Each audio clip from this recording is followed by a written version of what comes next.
அனுதினமும் கிருபையில் இன்று உன் தேவனை சந்திக்கும்படி ஆயத்தப்படு. ஆமோஸ் 4:12.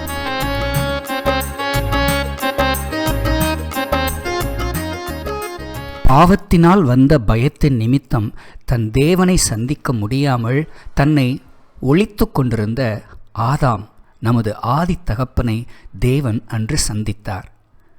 மீண்டும் தமது குமாரனாகிய இயேசு கிறிஸ்துவின் மூலமாய் 2000 ஆண்டுகளுக்கு முன்பு பெத்லெகேமில் பிறந்து நாசரேத்தில் வளர்ந்து அன்று மக்களோடு மக்களாக பாவிகளின் சிநேகிதன் என்று அழைக்கப்படும் அளவிற்கு அனைத்து மக்களுடைய தேவைகளை சந்திக்கிறவராயிருந்த இயேசு மீண்டும் தமது 2வது வருகையிலே அவரை நாம் சந்திக்கும்படி ஆயத்தப்படுவதற்கான அழைப்பு ஆமோஸ் 4:12.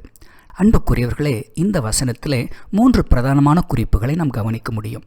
அந்த குறிப்புகளின் வரிசையிலே 3 கேள்விகளுக்கான பதிலையும் நாம் பார்க்க முடியும். யாரை? உன் தேவனை. எதற்கு? சந்திக்கும்படி. எப்படி? ஆயத்தப்படு. இந்த 3 குறிப்புகளின் வரிசையிலே நமது தேவனை குறித்தும் அவரை சந்திக்க வேண்டிய அவசியத்தை குறித்தும் எப்படி நாம் சந்திக்க வேண்டும் என்பதை குறித்து அறிவதற்கு அடுத்த வசனத்தை நாம் கவனிக்கும் போது, முதலாவது இந்த தேவன் எப்படிப்பட்டவர் என்பதை நாம் அறிய வேண்டும். அந்த வரிசையிலே வசனம் 13 அவர் பர்வதங்களை உருவாக்கினவரும் காற்றை சிருஷ்டித்தவரும் சகலத்தையும் படைக்கின்ற சர்வ வல்லமையுள்ளவர். 2வது சகலத்தையும் அறிந்தவர், மனுஷனுடைய நினைவுகள் இன்னதென்று அவனுக்கு வெளிப்படுத்துகிறவர் என்ற 2வது குறிப்பு.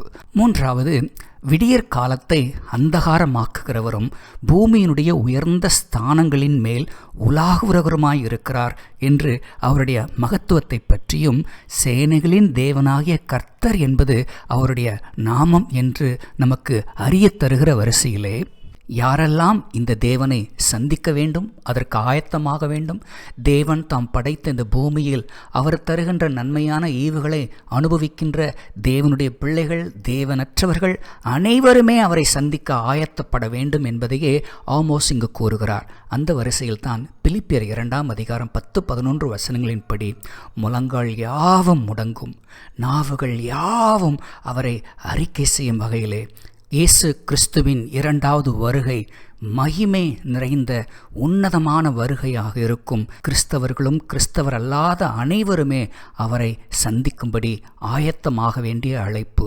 இந்த மகத்துவமுள்ள தேவனை சந்திப்பதற்கான அழைப்பு மற்றும் அது சார்ந்த பதில் அல்லது பரிசு என்ற வரிசையிலே 3 வகையான பதில்கள் காணப்படும்.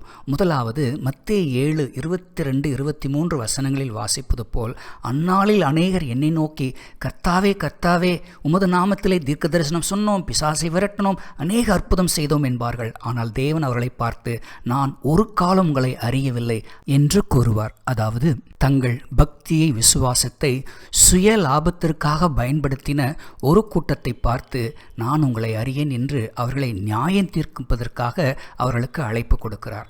2வது மத்தேயு 25:41 படி இடது பக்கத்தில் நிற்பவர்களை பார்த்து சபிக்கப்பட்டவர்கள் என்னை விட்டு பிசாசுக்காகவும் தூதர்களுக்காகவும் ஆயத்தம் பண்ணப்பட்டிருக்கிற நித்திய அக்னியிலே போங்கள் என்று சொல்வதற்கான நியாய தீர்ப்பை கூறும்படி தேவனை அறியாத அல்லது தெரிந்தும் தேவனை கனப்படுத்துகிற வாழ்க்கை வாழாத அனைவருக்கும் நியாய தீர்ப்பை தருகின்ற ஒரு சந்திப்பாக இந்த சந்திப்பு அமையும்.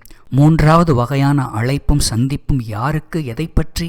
இந்த பூமியிலே உண்மையாக தேவனை நேசித்து அவருடைய வார்த்தையின்படி வாழ்ந்து சூழ்நிலை நிமித்தம் கீழே விழுந்தாலும் மீண்டும் மனம் திரும்பி எழுந்து தேவனோடும் சக மனிதனோடும் நல் உறவில் இருக்கின்ற ஒரு கூட்டத்தாரை பார்த்துதான் ஆண்டவர் மத்தேயு 25:34 படி வாருங்கள் என் பிதாவினால் ஆஸ்வதிக்கப்பட்டவர்களே, உலகம் உண்டானது முதல் உங்களுக்காக ஆயத்தம் பண்ணப்பட்டிருக்கிற ராஜ்யத்தை சுதந்திரித்துக் கொள்ளுங்கள் என்ற ஒரு மகத்தான வரவேற்பை பெறுவதற்காக நம் தேவனை சந்திக்க நாம் மட்டுமல்ல, நமக்கு அருமையான நம்முடைய குடும்பத்தாரும் நண்பர்களும் உறவினர்களும் கூட நம் தேவனை மகிழ்வுடன் சந்திப்பதற்கு ஏதுவாக நாம் வாழ்வோம், மற்றவருக்கு உதவியாக இருப்போம். தேவன் நம்மை ஆசீர்வதிப்பாராக. நன்றி. நண்பர்களே, இந்த காணொளி உங்களுக்கு பிரயோஜனமாக இருந்தால் உங்கள் நண்பர்களுடனும் உறவினர்களுடனும் பகிர்ந்து கொள்ளுங்கள். தொடர்ந்து எமது தின தியானம் உங்களை வந்தடைய எமது சேனலுக்கு சப்ஸ்கிரைப் பண்ணவும். நன்றி.